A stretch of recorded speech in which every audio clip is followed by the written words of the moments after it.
we had high impact news which is itong NFP nga no, and forecast is around 65,000 and the actual is 115, so it's very positive for USD.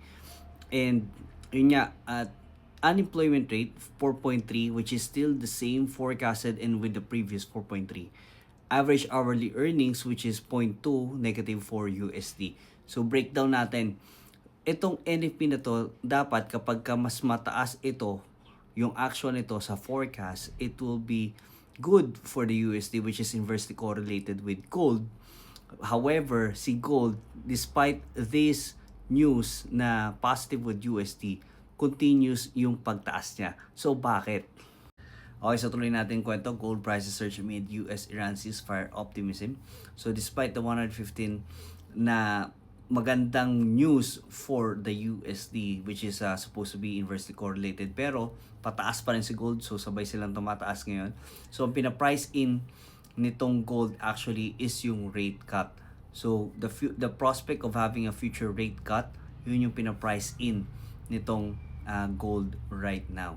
So kapag ka nawala nga, pagka na, totally nawala na itong war, nagkaayos na talaga sila, oil prices will go down, inflation fears will be out of the picture, they can start cutting rates.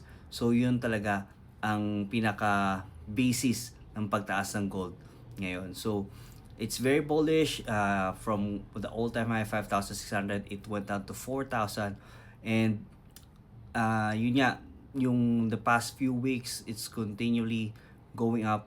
Pero with this kind of scenario, lalo na pag weekend, I highly suggest that you close your trades because pagka Monday nagkakaroon niya ng mga breaking news and it's gapping down.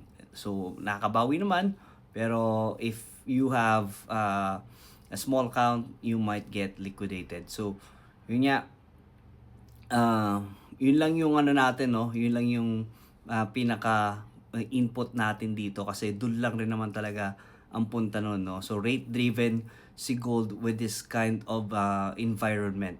So despite the war, it's supposed to be safe haven, it's supposed to be going up, but with inflation and rate cuts in the picture and in the news, so naharangan yung pagtaas niya, no? So which is maganda naman nangyari, no? Kasi yun nga, sobrang to the moon na yung galaw ni gold, so it needs to correct one way or another. So yun lang, sana nakatulong sa pagtitrade ninyo and makatulong sa decision nyo when it comes to trading gold. So thanks so much for watching. Have a great day.